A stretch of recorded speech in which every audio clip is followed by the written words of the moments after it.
Bonsoir.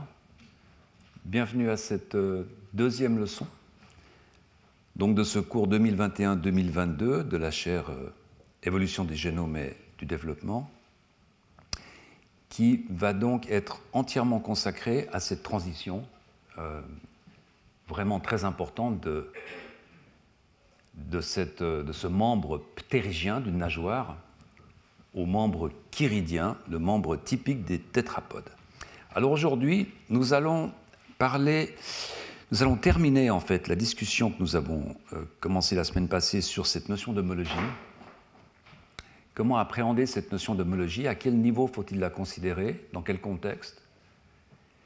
Et puis nous parlerons du développement du membre chiridien, donc du membre des tétrapodes, de nos bras, de nos jambes, en particulier de l'appareil cartilagineux, qui est donc le précurseur des pièces osseuses. Donc, nous verrons comment se met en place le squelette des membres, qui évidemment est une question très importante lorsque l'on compare aux nageoires. Et puis on terminera, si le temps le permet, avec deux nouveaux concepts qu'il nous faut introduire, en fait, qui sont les concepts de linéage cellulaire et de carte présomptive, qui sont aussi des concepts extrêmement importants dans le domaine du développement et qui, comme nous le verrons, nous seront aussi très utiles pour attaquer cette question de tous les côtés possibles et imaginables. Parce que, comme vous le verrez, c'est vraiment une question compliquée. Il s'agit d'essayer de cerner de façon multiple. Auparavant, laissez-moi passer quelques minutes, comme je le fais chaque année, à essayer de résumer les points vraiment importants de la semaine passée, de façon à ce que ceux d'entre vous qui n'étaient pas là puissent reprendre le fil de ce cours. La semaine passée, nous avons évidemment posé la question fondamentale de ce cours, qui est, chez les vertébrés, l'existence de ces deux grands types de membres, qu'on appelle le membre ptérygien, qui est donc l'ensemble de toutes les nageoires que l'on peut trouver chez les poissons osseux, souvenez-vous, les poissons cartilagineux, et puis le membre chiridien, qui est le membre que l'on trouve typiquement chez les tétrapodes, chez les vertébrés qui ont les mammifères, les amniotes, les amphibiens. Il y a une grande différence entre ces deux types de membres que je mentionnais la semaine passée, qui est que le membre chiridien est en fait très stable. On parle d'un archétype. Tous les membres chiridiens sont basés sur une succession d'éléments osseux qui se ressemblent beaucoup. C'est vraiment une variation sur un thème donné. Alors que dans le cas des membres ptérygiens, des nageoires de poissons, et c'est cela qui rend vraiment cette question très compliquée, on a vraiment une très très grande variété de formes, et même à l'intérieur de ces membres ptérygiens, il est très compliqué de sortir des homologies. Je vous ai évidemment brièvement mentionné quelque chose que vous savez maintenant bien sûr, qui est que ces nageoires, le poisson a de nombreuses nageoires, mais les nageoires dont on parle sont les deux types de nageoires paires. Donc la nageoire pectorale, qui est en avant, l'équivalent les membres homologues à nos membres antérieurs, et puis les nageoires pelviennes, nageoires paires aussi, que l'on trouve en arrière, et qui sont évidemment les structures homologues à nos jambes ou à nos pattes arrière. Ensuite, on a brièvement parlé de qui sont ces ancêtres, chez qui s'est passée cette transition et à quel moment s'est-elle passée. Et je vous ai montré ce genre de schéma pour vous indiquer qu'on parle ici d'un événement qui s'est passé pendant une période qu'on appelle le Dévonien, plus particulièrement le Dévonien supérieur. On parle ici d'une période qui s'étend de moins 370, en gros, à moins 390 millions d'années. À l'intérieur de cette période, je vous ai mentionné 4 types de fossiles qu'on a brièvement discutés. Un fossile Pandérictis qui se trouve au démarrage de cette transformation, ce sont donc des poissons sarcoptérygiens, et qui n'a pas encore de doigts. Et puis je vous ai parlé de deux fossiles, de deux types de fossiles, qui, à l'inverse, sont vers la fin de cette transformation, qui sont Ichthyostega et Acanthostega, des fossiles très, très fameux. Et souvenez-vous, ces fossiles ont déjà une digitation bien établie. Je vous mentionnais la semaine passée que ce sont des animaux polydactyles. Et en fait, il y a une trentaine d'années, ça a un peu révolutionné la vue qu'on avait de nos ancêtres, puisqu'on pensait que la formule pentadactyle était arrivée dès le début. Et non, en fait, on a vécu ultérieurement une réduction de la dactylie. Alors on a cette vue, ces schémas de cet enchaînement de poissons, du plus ancien en bas au plus récent en haut, de ces poissons sarcoptérygiens, avec Pandérictis ici, un squelette qui n'a pas de doigts, et puis Ichthyostega, Acanthostega ici, avec des doigts. Et la question que je posais la semaine passée, évidemment, et qui va nous rester avec nous pendant tout ce cours, c'est que s'est-il passé entre ces fossiles? Est-ce que l'on peut trouver des formes intermédiaires qui pourraient nous informer sur de quelle façon ces doigts ont été acquis? Et jusqu'alors, il y a un fossile qui peut-être remplit ces critères, c'est ce fameux Tiktaalik dont on a parlé abondamment la semaine passée, qui est découvert par l'équipe de Neil Shubin, qui travaille à Chicago, en 2006, publié en 2006, et qui se présente un peu, souvenez-vous, comme une sorte de chaînon manquant, en tout cas qui est présenté comme une sorte de fossile intermédiaire. Et on le voit très bien dans ce cladogramme, donc dans cette classification des structures selon leur ressemblance. En fait, on voit ici l'émergence, le temps qui passe pour arriver ici à l'émergence des doigts, où on voit là des squelettes très éloignés, et puis Eusthenopteron ici, Pandérictis, et finalement, entre ces doigts et Pandérictis, on a ce squelette de Tiktaalik, alors qui est placé à cette position. Souvenez-vous, on en a discuté la semaine passée. Ce n'est pas entièrement clair la raison pour laquelle il est classé à cette position. Il y a des arguments assez forts dans la publication, notamment, souvenez-vous, je vous ai montré des surfaces d'articulation qui commencent à ressembler à une articulation entre un poignet et des éléments digitaux. Mais ce que j'aimerais rappeler en montrant cette image, c'est que les auteurs eux-mêmes, en fait, sont très prudents dans la publication originale. Ils emploient beaucoup de conditionnels, que peut-être sont cela des éléments qui, en évoluant, auraient pu donner des doigts, etc.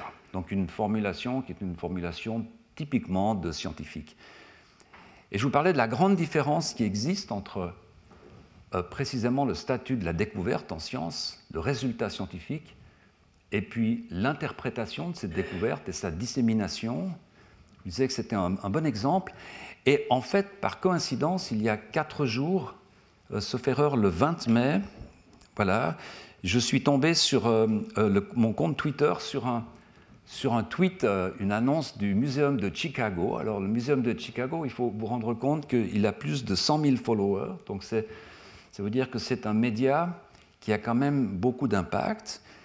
Alors, évidemment, Neil Shubin, le découvreur de Tiktaalik, travaille à Chicago, donc a des liens assez serrés avec ce muséum.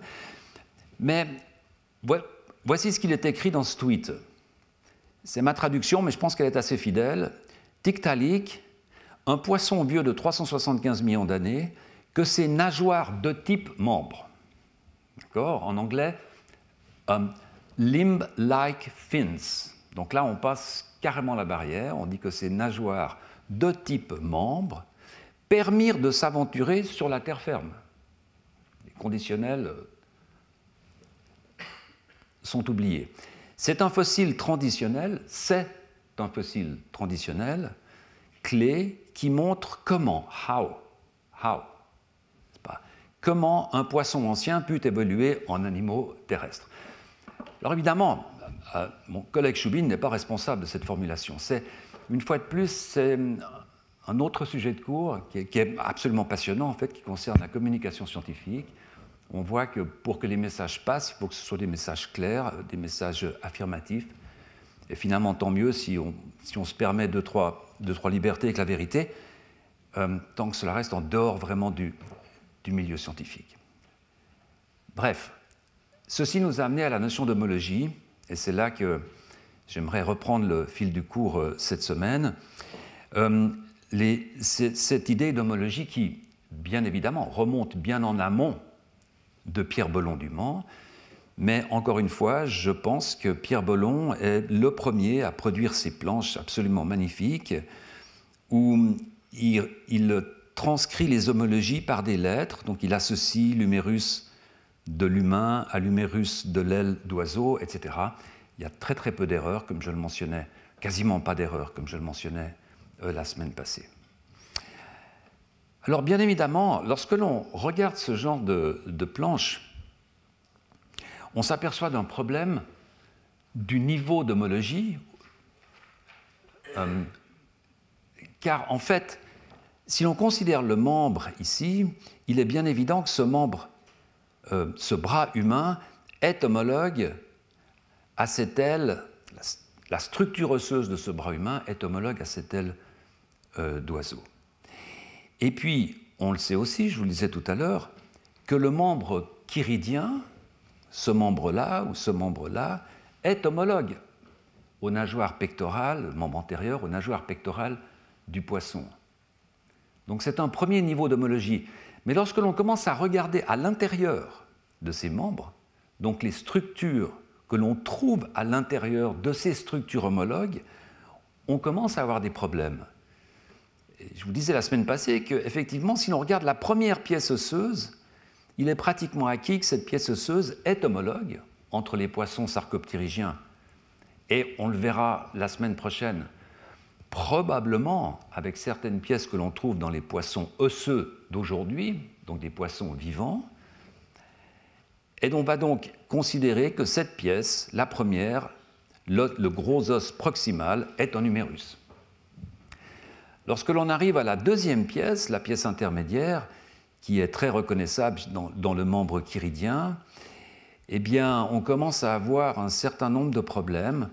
On va définir ces deux pièces chez les poissons sarcoptérygiens comme étant un radius et un cubitus, mais on voit bien que ces radius et cubitus sont chevauchants avec ces deux os ici, dans Pandérictis. Ces deux os ici, on va les qualifier d'ulnare et d'intermédium, qui, dans le membre chiridien, sont des os du carpe.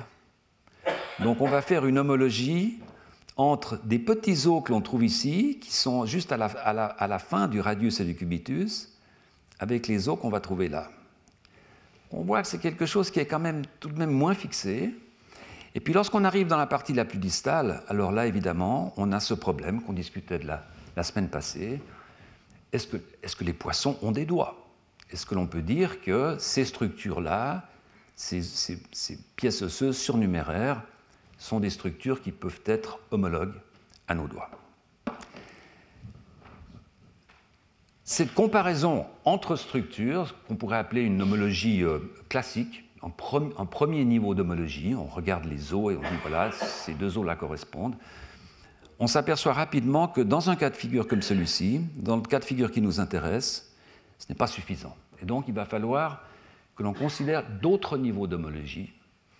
Et par exemple, un des niveaux auxquels on pourrait penser, c'est si d'aventure on pourrait trouver, pendant le développement de ces parties distales, un certain nombre de gènes qui seraient activés de façon spécifique, ne pourrait-on pas alors considérer un niveau d'homologie au niveau génétique, en disant si, pendant le développement de ces structures, évidemment, le problème c'est que ce sont des fossiles, mais si d'aventure, pendant le développement de ces structures, on trouverait les mêmes gènes activés, est-ce que cette correspondance entre activation de gènes pourrait être utilisée comme un deuxième niveau d'homologie, un niveau plus profond, d'où l'appellation homologie profonde, deep homology, qui va donc être donnée à ce type d'homologie par ces trois auteurs, Shubin, Cliff Tabin et Sean Carroll en 1997.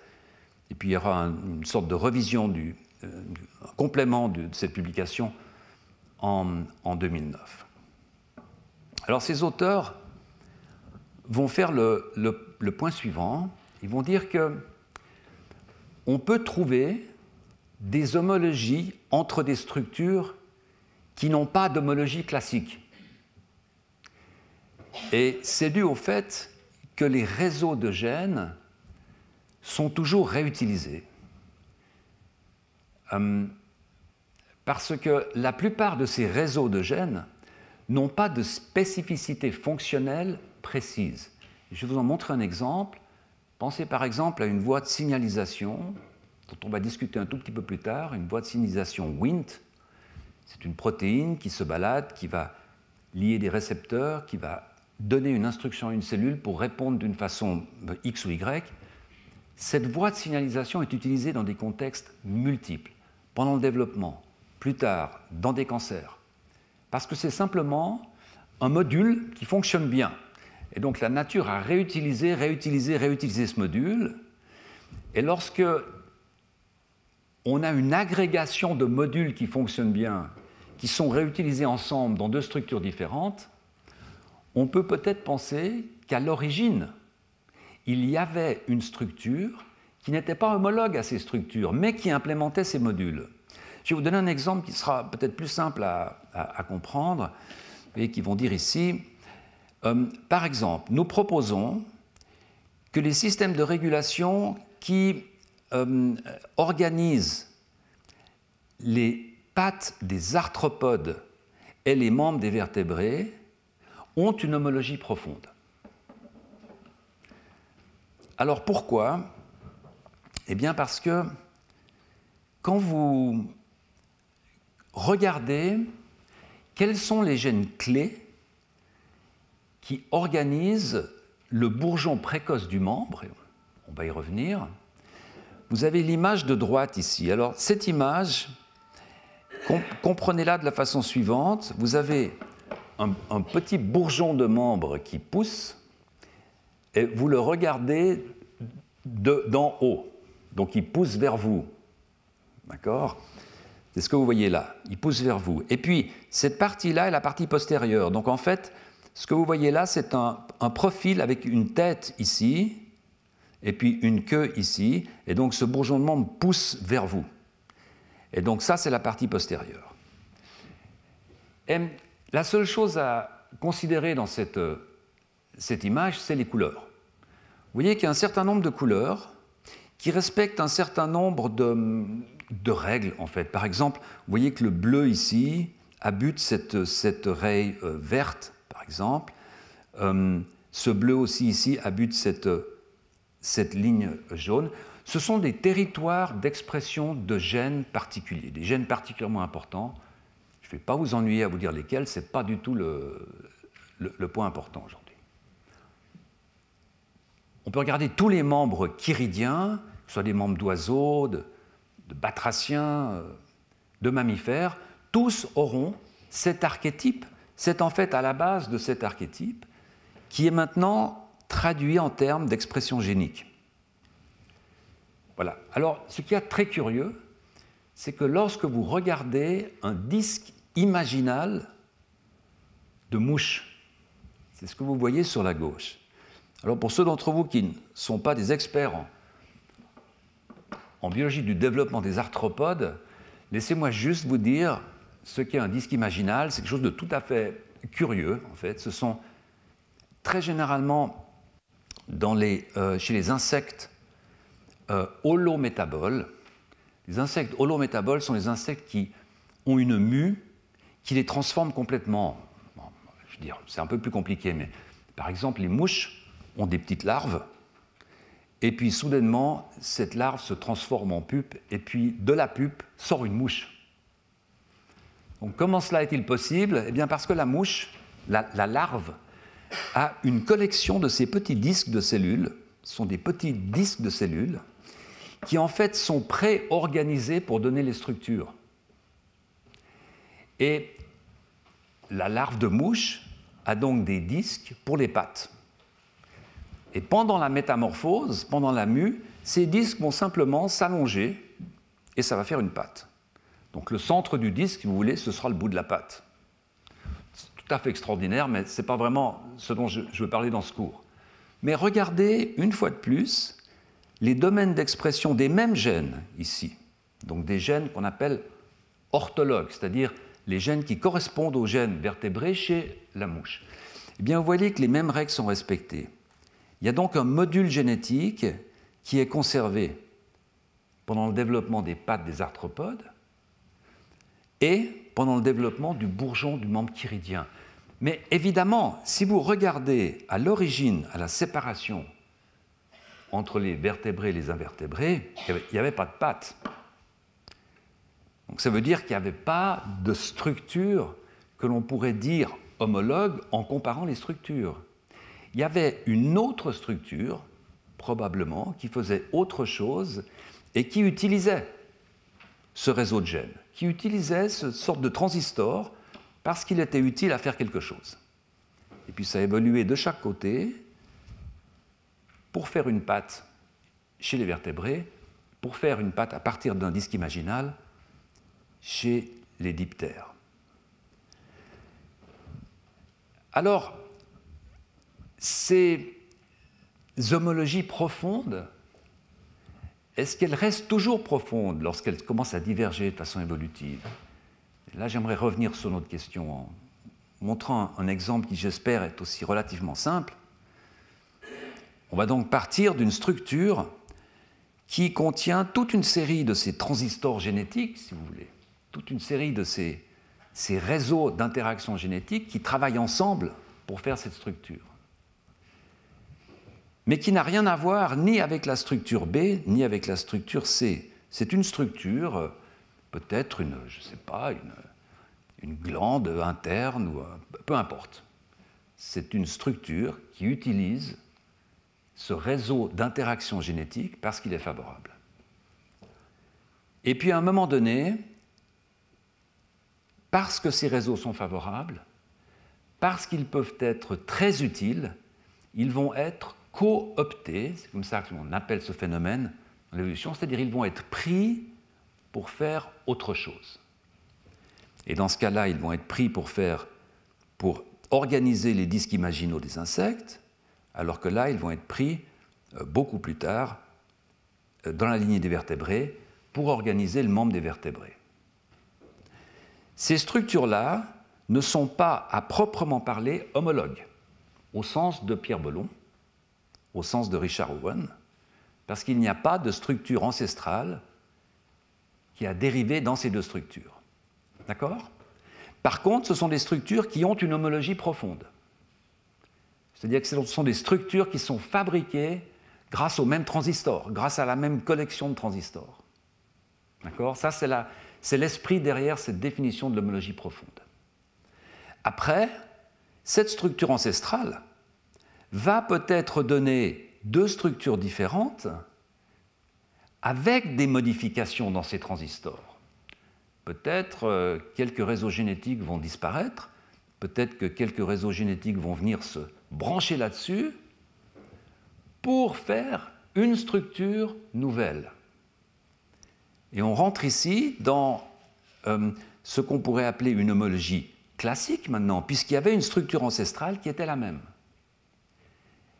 Et là, on se retrouve dans la position de ces trois flèches que je vous montrais tout à l'heure, où on a ici, entre peut-être un membre de type ptérygien et un membre de type chiridien, l'émergence d'une nouvelle structure génétique, on ne sait pas, mais peut-être, qui a conduit à l'apparition des doigts. L'alternative, c'est que le même type de réseau génétique, en modifiant leurs interactions, en faisant fonctionner celui-ci un peu plus que celui-là, ont conduit à l'émergence des doigts. Et ça peut sembler être une discussion sémantique, mais en fait, ça ne l'est pas du tout. C'est la différence qu'il y a entre ce que l'on va appeler une structure néomorphe, c'est-à-dire une structure qui est nouvelle, qui est créée de novo par l'addition de quelque chose de nouveau d'un point de vue génétique, qui fait qu'une structure va être néomorphe. C'est très rare, puisque, comme vous le savez, l'évolution fonctionne essentiellement en transformant des choses qui existent dans quelque chose d'autre. En fait. Donc la question, c'est les doigts, sont-ils ou pas une structure néomorphe? Est-ce que ce sont des structures qui dérivent d'une transformation de ces éléments osseux des poissons sarcoptérygiens par modification génétique, ou bien est-ce que ces éléments osseux chez les poissons sarcoptérygiens n'ont rien à voir avec ces doigts et que ces doigts sont apparus grâce à la mise au point de quelque chose de nouveau? C'est une question qui est importante parce que c'est vraiment une partie de la solution pour essayer de comprendre ce qui s'est passé à l'origine de cette transformation. Pour y répondre, il n'y a vraiment qu'une façon de faire, en fait, c'est d'essayer de comprendre le plus profondément possible les mécanismes de développement des membres chiridiens et des membres ptérygiens. Mais vous voyez encore ici qu'à ce niveau d'homologie, profonde, nous ne sommes pas dans une position dans laquelle on peut trancher. Et en conséquence, d'autres collègues, en particulier Günther Wagner à Yale, a proposé un troisième niveau d'homologie, qui est encore plus profond. C'est pour ça que je l'ai appelé super profond, niveau d'homologie super profond. Et cette personne dit la chose suivante, dit, bon, si on passe notre temps en évolution à recruter des réseaux de gènes pour faire autre chose, comment peut-on utiliser ces réseaux de gènes pour faire des homologies profondes? C'est en soi une sorte de non-sens. Donc il faut aller plus profond, il faut aller rechercher les mécanismes qui fabriquent ces structures. Il faut essayer de comprendre ce qui fabrique au niveau cellulaire, au niveau tissulaire, ce qui fabrique cette structure-là, ce qui fabrique ces structures-là, et puis, in fine, voir s'il y a des correspondances entre ces mécanismes. Et donc ces collègues vont appeler ce type d'homologie des CHIMS, C-H-I-M-S, pour Character Identity Mechanism, c'est-à-dire des mécanismes qui participent à l'identité du caractère. Le caractère, dans ce cas-là, ce serait les doigts. Donc on peut se poser la question, peut-on isoler des KIMS de doigts, c'est-à-dire des mécanismes qui vraiment sont responsables de donner à cette structure une identité de doigt. Pas en comparaison l'os, pas en comparant les os, ça c'est l'homologie classique, pas en comparant quels sont les gènes exprimés, ça c'est l'homologie profonde, mais en se disant mais quels sont vraiment les mécanismes fins qui produisent ces doigts pour voir si ce sont les mêmes qui produisent les éléments osseux des nageoires sarcoptérygiennes. D'accord ? Donc ça, c'est vraiment ce qu'il y a derrière cette idée de KIMS. Et vous voyez que les auteurs disent c'est une notion qui va élargir considérablement cette notion d'homologie quand on la compare avec ces regulatory networks, donc cette idée d'homologie profonde qui sont des réseaux de régulation génique. Alors, ces KIMS, si vous voulez, pour simplifier, parce que passer à autre chose, mais ces KIMS, on peut les considérer à plusieurs niveaux. Ça peut être des interactions entre protéines, ça peut être des ARN non cohérents. Par là, je veux dire, il est possible que pendant la construction des doigts, on observe des interactions entre protéines qui soient ultra spécifiques à la fabrication des doigts. Alors après, on peut se dire, est-ce qu'on observe les mêmes interactions lorsque l'on fabrique des nageoires? Donc on accumule en fait les éléments des homologies classiques par l'os, des homologies profondes par l'expression des gènes, des homologies super profondes par la comparaison des mécanismes, et on essaye chaque fois, comme je vous le disais tout à l'heure, d'essayer de raffiner, de préciser cette notion d'homologie. Alors là, je vous en montre, avant de terminer, 3 exemples. C'est des exemples qu'ils donnent dans cette publication de ce qu'eux considèrent comme des KIMS. Vous avez ici, ça a l'air compliqué, mais c'est très simple, c'est un réseau de régulation de gènes dont la porte de sortie, dont la fonction finale est d'identifier une cellule de foie, une cellule de muscle, etc. Donc quand ce réseau se met en marche, eh bien, on va transformer la cellule dans une cellule X ou Y. C'est un KIMS. Pourquoi? Parce que c'est un mécanisme génétique qui donne une identité à un trait. Dans ce cas-là, le trait, c'est une cellule. On peut aller à un niveau plus haut et on peut se dire on peut avoir un KIMS ici qui définit un type de tissu. Quand des cellules sont produites, les cellules vont se toucher, vont s'informer, et dire ben, tiens, ici on va peut-être faire un poumon. Par contact cellulaire, on va se donner des informations. Et donc, ce système d'information, on va le considérer comme un KIMS, mais à un niveau supérieur. Puis on peut même, ce qu'ils font ici, définir un KIMS qui positionne l'organe sur un plan du corps, grâce à des systèmes de signalisation, etc.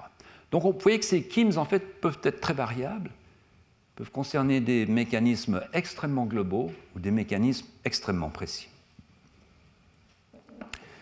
Maintenant, bien entendu, il y a un gros problème avec cette idée de KIMS, je terminerai là-dessus, c'est que lorsque l'on dit il faut essayer de considérer tous ces niveaux pour essayer de comprendre si effectivement il y a une homologie ou pas, il faut bien considérer le fait que ces niveaux ne sont pas indépendants les uns des autres. C'est la détermination de ce type cellulaire qui ensuite va aider à définir un tissu, qui ensuite va aider à définir sa position. Donc il y a une relation de causalité entre ces KIMS. Et chaque fois que vous passez d'un niveau de réductionnisme à un autre, vous établissez des relations de causalité en général. Donc on ne peut pas dire qu'on prend des KIMS indépendants les uns des autres. En fait, ils sont reliés les uns aux autres. Le dernier type d'homologie que j'aimerais présenter très rapidement cette fois, c'est de se dire si vraiment on ne peut pas arriver avec tous ces niveaux d'homologie différents, peut-être y en a-t-il un quatrième qui pourrait faire pencher la balance, et c'est ce que j'appellerais une homologie super profonde, ontologique, puisque ça va toucher vraiment à la structure de l'ADN du matériel génétique. Et la question que l'on peut se poser, c'est la suivante. Est-ce que, lorsque l'on fabrique des doigts, cela a nécessité de produire d'une façon évolutive des mécanismes de régulation qui touchent la structure de l'ADN, qui touchent la façon dont la chromatine est organisée? Si c'est le cas, et si c'est vraiment spécifique, et si l'on retrouve cette même modification de la structure de la chromatine ou de l'ADN dans une structure que l'on espère être homologue, dans ce cas particulier ces rayons osseux du poisson, eh bien là vraiment on arrive à un niveau de confiance, en fait, qui est tel que peut-être alors pourrait-on dire oui, ces structures sont homologues. Et on discutera de ça à la dernière leçon, où vous verrez qu'on peut aujourd'hui aller essayer de trouver des structures de régulation qui sont en quelque sorte inscrites dans la chromatine, dans l'ADN, dans des cas très particuliers, et donc on peut se poser la question, est-ce qu'on retrouve ces structures dans des espèces très éloignées pour des sous-structures auxquelles on aimerait assigner une homologie? Voilà, tout cela, je termine avec ça maintenant, sont des considérations qui sont un peu théoriques, mais on peut se demander, est-ce que c'est vraiment utile de définir ces niveaux d'homologie? Mais c'est utile. C'est utile parce que lorsque l'on réfléchit vraiment à cette question de la transformation du membre ptérygien en membre chiridien, il faut constamment que l'on se pose la question à quel niveau d'homologie je me trouve. N'est-ce pas? Est-ce que vraiment ce résultat me permet de dire ça, ou bien est-ce que j'ai passé dans un niveau différent qui ne me permet pas de dire ça?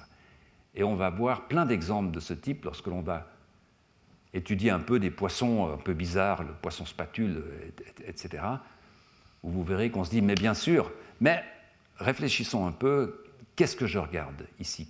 Est-ce que je regarde un réseau de gènes? Est-ce que je regarde un mécanisme? Vous verrez que c'est assez intéressant.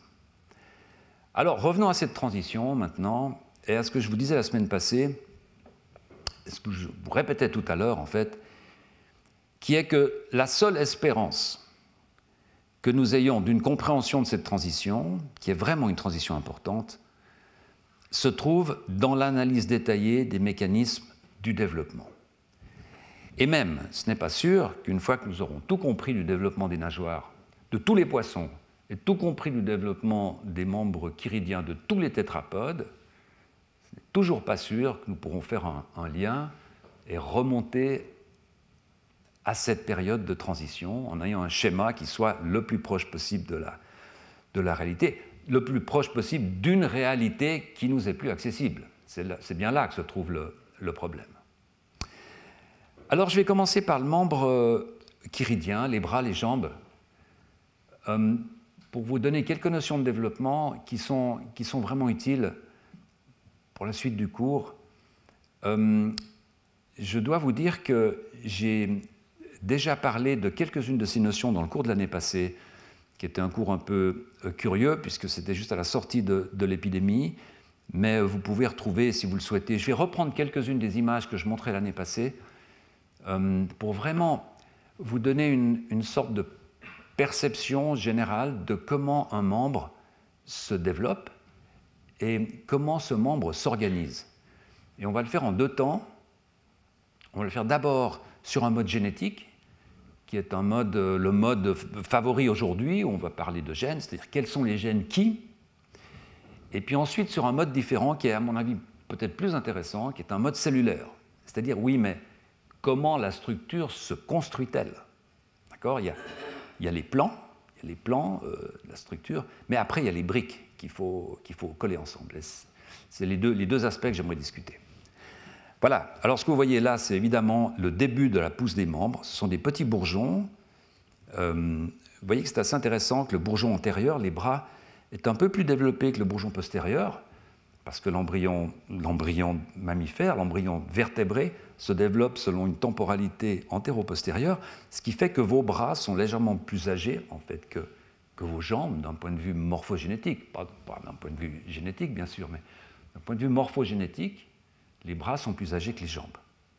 On le voit très bien ici, vous voyez, la palmature a été résorbée dans les futures pattes avant, alors qu'elle n'est pas encore résorbée dans les futures pattes arrière. Bref, je vais brièvement vous présenter d'où sortent les appendices, comment cette région est-elle fixée, pourquoi nous n'avons pas de membres ici, qu'est-ce qui fixe vraiment ces informations qui sont absolument capitales. Et comment fixer leur nombre? Pourquoi nous n'avons pas 6 membres, finalement? Ce serait peut-être pas pire. Quels sont les mécanismes de croissance et d'organisation, les polarités, la séquence d'ossification, l'inage cellulaire? Alors, je vais faire assez rapidement, tout en essayant de vous donner en même temps des bases vraiment classiques de la biologie du développement pour comprendre un peu comment ça se passe. Et vraiment, la première base que j'aimerais vous donner, mais je ne vais pas insister beaucoup là-dessus, mais c'est quelque chose dont il faut se souvenir, c'est qu'en fait, tous nos tissus dérivent de 3 grands tissus primaires, primitifs, qu'on appelle les feuillets germinatifs, et qui sont l'ectoderme, le mésoderme et l'endoderme. Alors ces couleurs, elles sont très importantes, parce que ce sont des couleurs codes que l'on retrouve partout, dans tous les pays du monde, sur tous les livres. On a toujours l'endoderme qui est en jaune, le mésoderme en rouge. Alors le mésoderme donne le sang, entre autres, hein, donc c'est pour ça que c'est en rouge. L'endoderme donne les tissus épithéliaux, les grandes glandes, etc. Et puis l'ectoderme est toujours en bleu qui donne le système nerveux. Alors endon, en dedans, ectos au dehors, mésos, médian. Voilà, si on a compris ça, en fait on a pratiquement compris 80% du principe du développement des embryons, alors vertébrés certainement, mais même en dehors des vertébrés. Le but, en quelque sorte, sans parler de télonomie, mais le but de l'embryon, c'est de s'organiser d'une façon à avoir l'ectoderme à l'extérieur, l'endoderme à l'intérieur, pour faire les grandes glandes, etc., les glandes épithéliales, et entre les deux, une couche qui va être le mésoderme, qui va consister dans la structure osseuse, les muscles. Donc on va avoir la peau ectodermique qui va couvrir le tout, le système nerveux qui, pendant le développement, est très à l'extérieur, c'est pour ça qu'on le classe, c'est d'origine ectodermique, hein. Et puis le derme, qui est d'origine mésodermique, les muscles qui protègent, les os qui permettent à la motilité, la protection, et puis à l'intérieur, tout le reste, qui est des structures endodermiques. Alors, c'est un peu plus compliqué que ça. Dans le tube digestif, il y a aussi du muscle lisse, bien entendu, etc. Mais en gros, c'est comme ça que l'embryon doit s'organiser. Et donc, tout le jeu de l'embryon, pendant son organisation, c'est de produire cette image-là, c'est-à-dire une image où vous avez le futur endoderme à l'intérieur, le futur mectoderme en bleu à l'extérieur, le système nerveux est ici, et puis ici, le mésoderme. Alors, ce que vous voyez là, c'est à peu près une coupe à travers ce fœtus là, de souris, hein, et on regarde par en bas. D'accord ? Donc, c'est une coupe transverse, et on voit ces 3 feuillets germinatifs qui commencent à s'organiser. Alors, ici, en rouge, vous avez le mésoderme, avec cette partie-là qui va donner les muscles, les vertèbres, etc. Toute cette partie-là qui va donner les néphrons, donc notre système excréteur, plus tard. Et puis cette partie-là, plus basse, de part et d'autre, qui est ce qu'on appelle le mésoderme de la lame latérale, d'où vont sortir les membres. Donc c'est de ces endroits rouges ici que vont se mettre à pousser les membres, 2 membres antérieurs, 2 membres postérieurs. Alors comment ces membres commencent-ils à pousser ? Eh bien, si vous prenez maintenant cette partie-là et que vous l'agrandissez, voilà, vous avez ça ici, vous avez là des cellules du mésoderme qui sont extrêmement bien organisées, qui sont de type épithélial. Donc des cellules qui sont bien collées les unes, qui ont une polarité, qui sont collées les unes aux autres, qui sont très solides, qui ne bougent pas. C'est vraiment typique de structure de cellules épithéliales.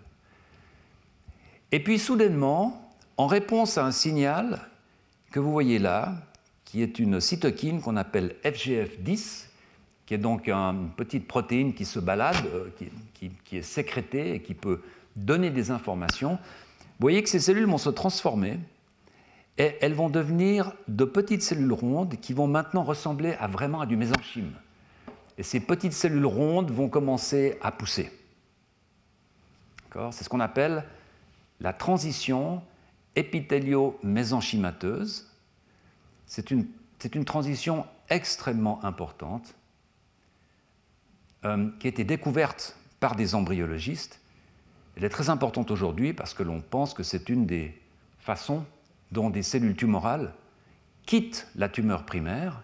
Donc en se transformant pour faire de petites cellules rondes, elles vont essaimer dans le corps.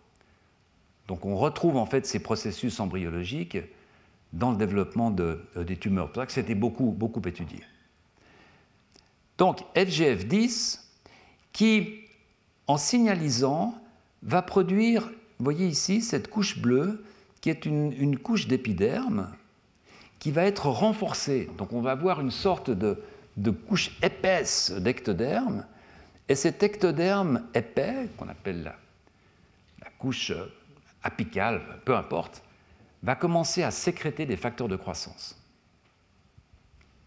Et puisque cette couche d'ectoderme sécrète des facteurs de croissance, le membre va pousser.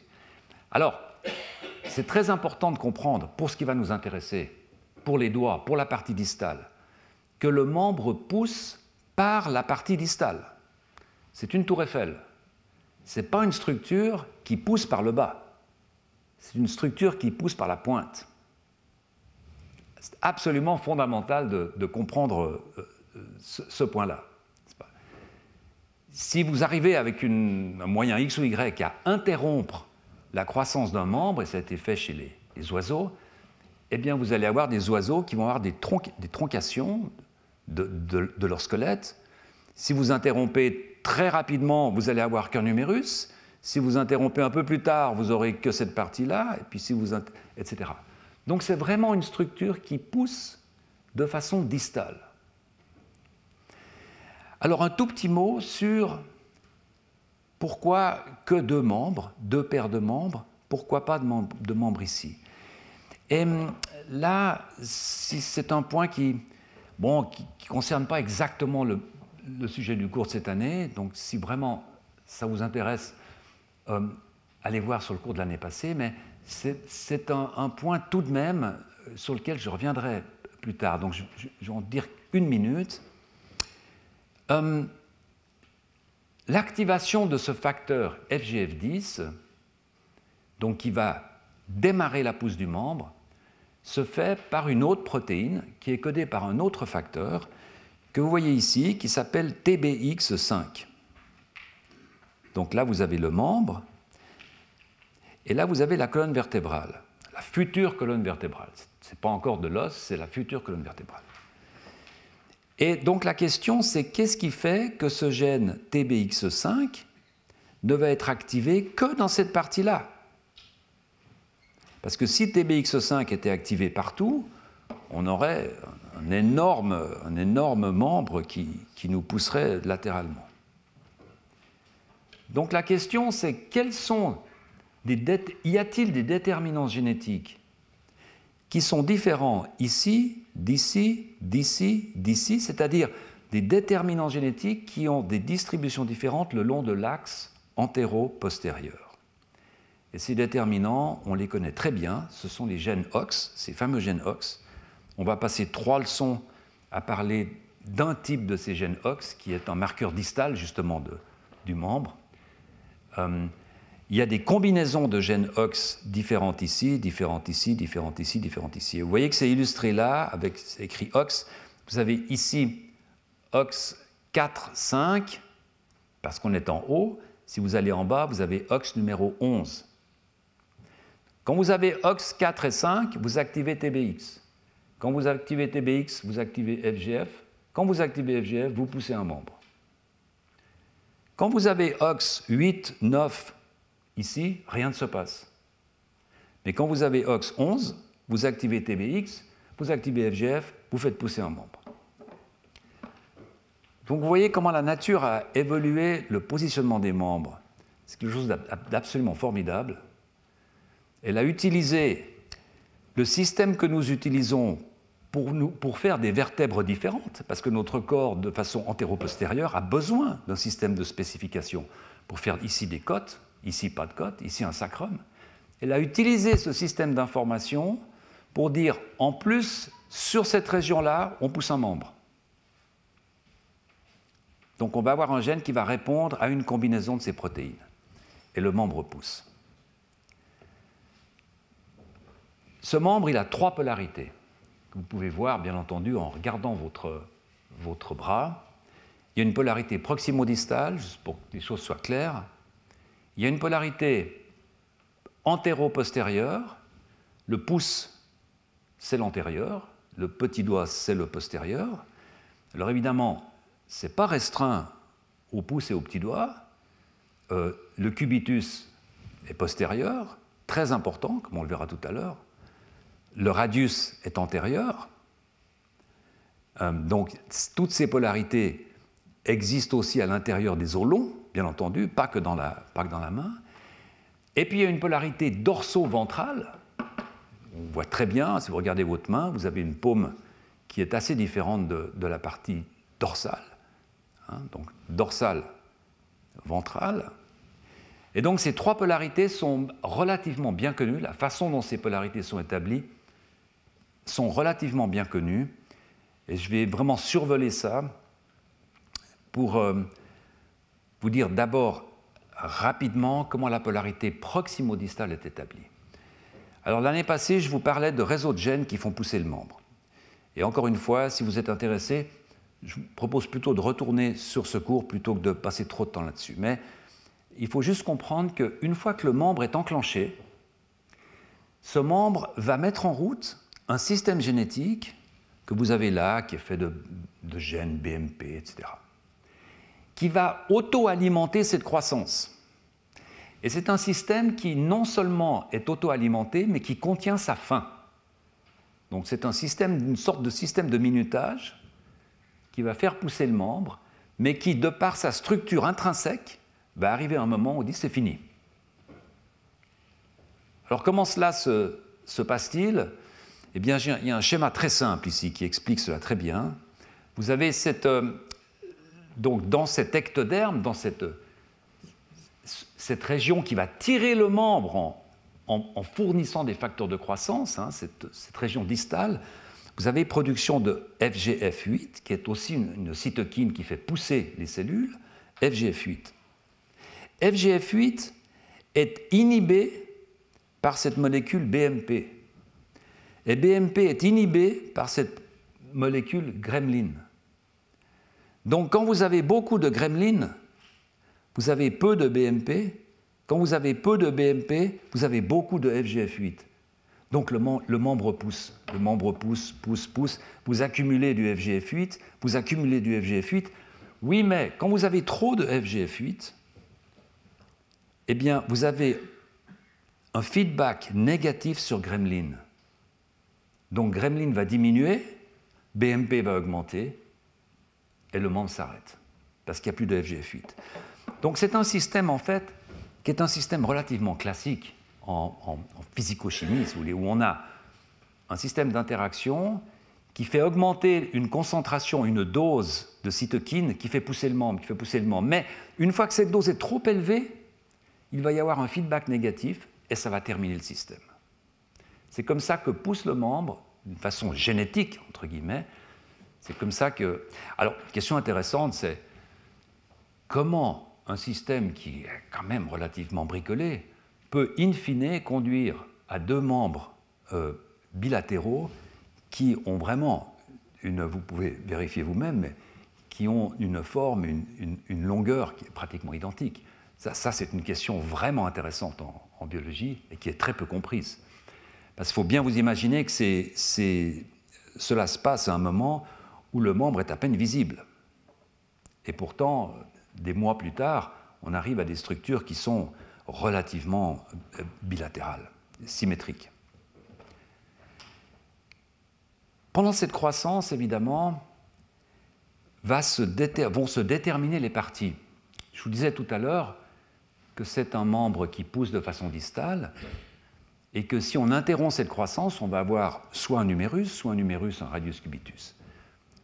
Donc de cela découle la conclusion très simple que l'humérus est spécifié avant le radius et le cubitus, qui sont spécifiés avant les parties les plus distales. Donc c'est vraiment une construction en tour Eiffel, et dans deux cours, dans deux leçons, je reviendrai sur cette image de la tour Eiffel pour faire comprendre quelque chose qui est un peu compliqué, mais qui vraiment s'applique très très bien. Il y a un premier étage qui est l'humérus, il y a un deuxième étage qui est le radius cubitus, et puis on arrive à la pose de la dernière partie. Alors qu'est-ce qui fabrique ces parties? Quelle est l'information génétique qui va fabriquer ces parties? Et là, on va retomber sur ces gènes OX. Et ce qui se passe, c'est que ces gènes vont être activés de façon différente. Au moment où le bourgeon précoce va pousser, eh bien, on va avoir activation des gènes numéro 9 et numéro 10. Et puis au moment où le bourgeon va être suffisamment allongé pour fabriquer le radius et le cubitus, c'est le gène numéro 11 qui va s'allumer. Et puis finalement, en fin de parcours, lorsque la main, le pied, les autopodes vont être fabriqués, ça va être du ressort des gènes numéro 13. Alors vous voyez que ces gènes OX, je ne vais pas parler beaucoup de la régulation des gènes OX en eux-mêmes. Ce qui va nous intéresser pour la suite du cours, c'est ces gènes numéro 13. Pourquoi? Mais c'est évident, parce que ces gènes numéro 13, je viens de vous le dire, sont les gènes qui fabriquent la main. Homologie profonde, est-ce qu'on va retrouver ces gènes numéro 13 dans la fabrication des nageoires? Où va-t-on les retrouver, etc. C'est pour ça que j'insiste là-dessus.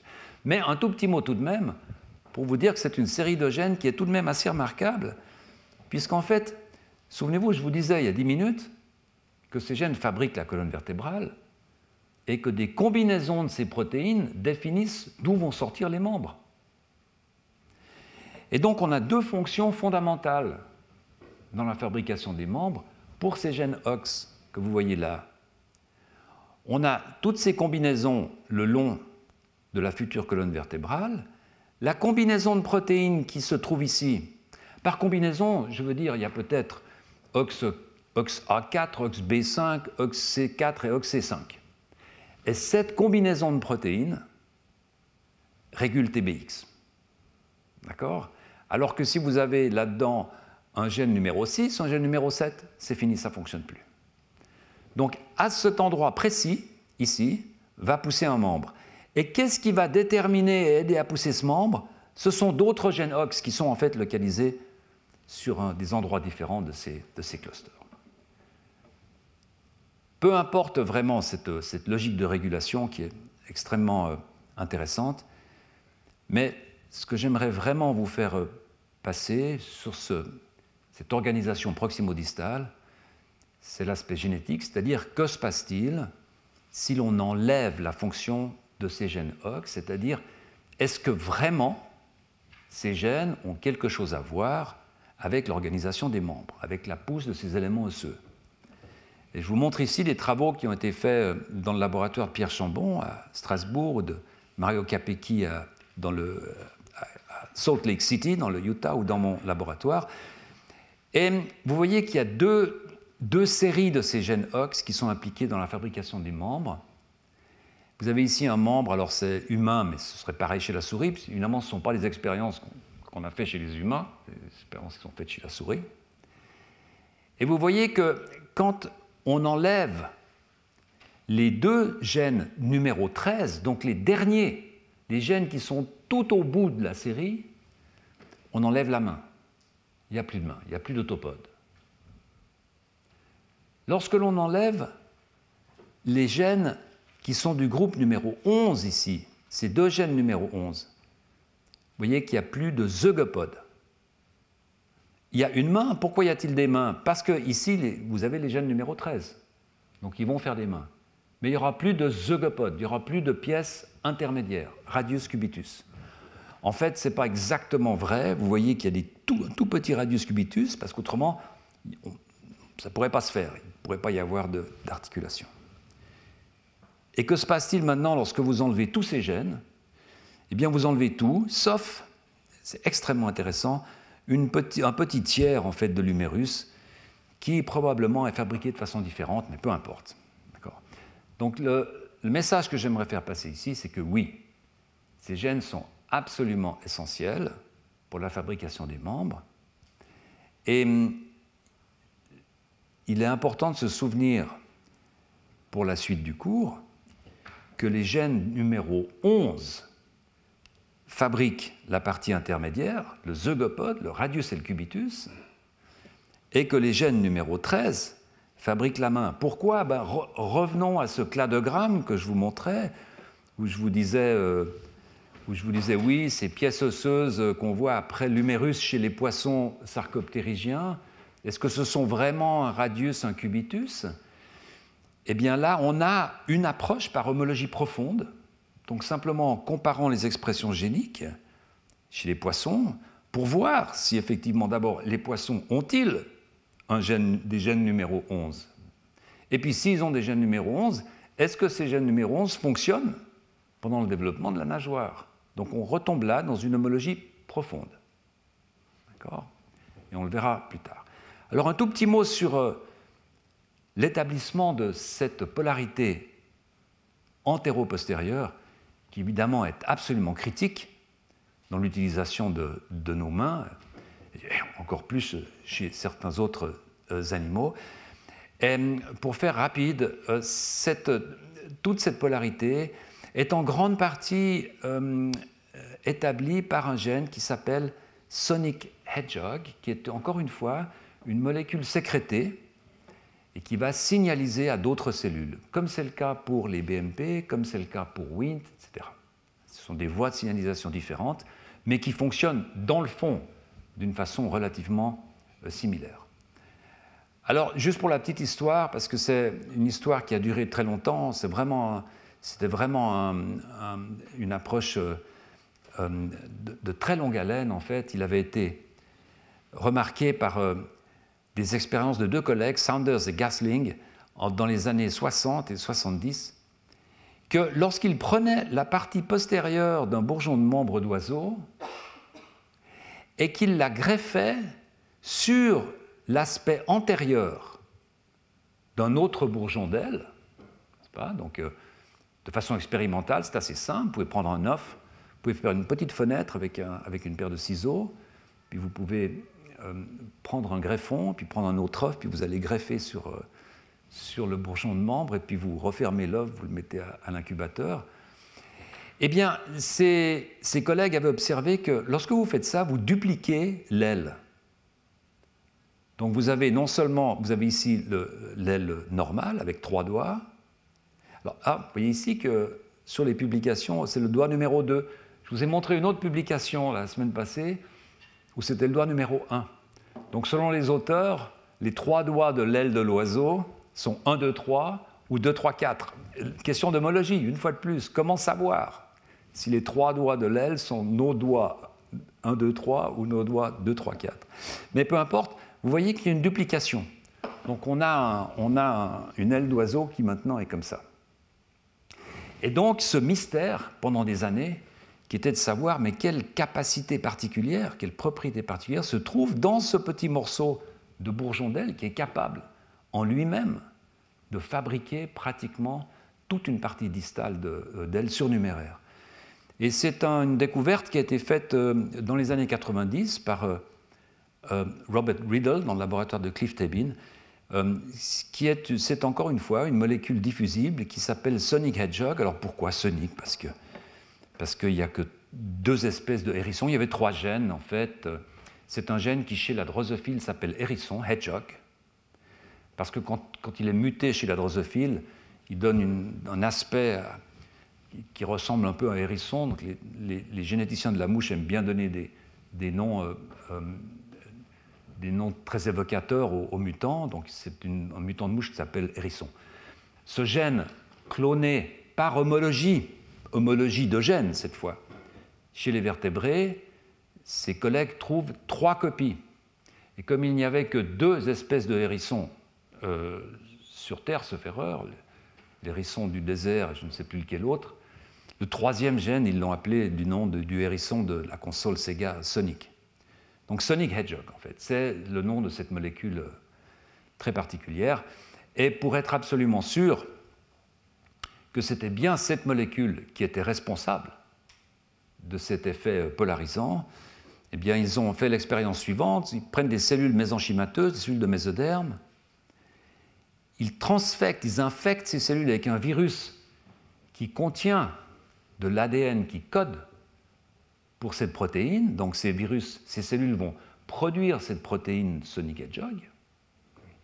Puis ils vont faire un culot de ces cellules et puis ils vont implanter ici simplement ce culot de cellules qui contient cette protéine Sonic Hedgehog. Et lorsqu'ils font cette expérience, eh bien, vous voyez, ils obtiennent, alors avec des effets différents, mais ils obtiennent des ailes qui ressemblent vraiment à ce qu'on obtient quand on fait une greffe de la région postérieure. Par conséquent, la conclusion, c'est que toute cette activité polarisante de la région postérieure, cette activité qui fait que votre pouce est différent du petit doigt, donc qu'on a cette asymétrie, est due à une molécule que nous produisons dans la partie postérieure et qui s'appelle Sonic Hedgehog. Alors, comment ça fonctionne et tout, c'est vraiment pas le but de ce cours. 3e polarité, dernière, évidemment la polarité dorso-ventrale. C'est une polarité extrêmement importante. Toutes le sont, bien entendu, mais on a un peu tendance, en tout cas de façon expérimentale, on a eu un peu tendance à négliger cette polarité, cette 3e polarité, qui est toutefois très spectaculaire. Et je vous montre ici juste un schéma. Alors, ce que vous voyez là maintenant, c'est une vue de profil. Ce n'est pas toujours facile de savoir ce qu'on regarde, mais c'est maintenant une vue de profil. Donc, vous avez la tête de l'embryon en haut, et cette couverture d'ectoderme qui tire le membre, elle est en bleu ici. D'accord? Donc, vous avez la partie rouge ici, qui est la partie dorsale. En fait, c'est comme si vous aviez... voilà, c'est ça ce que vous voyez. Donc vous voyez la partie dorsale en haut et la partie ventrale en bas en jaune. Et la différence entre les parties dorsales et ventrales, sont mises en œuvre par, encore une fois, deux voies de signalisation. Une voie très très connue qui est la voie Wnt dans la partie dorsale, et une voie qui est tout aussi connue qui est la voie BMP par l'intermédiaire d'Ingrill, mais la voie BMP dans la partie ventrale. La voie Wnt, s'il y a des spécialistes dans l'audience, je mentionne simplement que c'est une voie qui signalise par un récepteur qui s'appelle frisol. Donc Wnt se promène à l'extérieur des cellules et va trouver un récepteur qui est une protéine transmembranaire, comme c'est très souvent le cas. Elle va donc s'attacher à cette protéine transmembranaire, et puis cet attachement va provoquer des séries de réactions, comme c'est toujours le cas dans les systèmes de transduction du signal, qui, in fine, va faire réagir la cellule. Ce que je veux mentionner ici, c'est qu'il y a deux façons très fondamentales qui sont utilisées par Wnt pour fonctionner.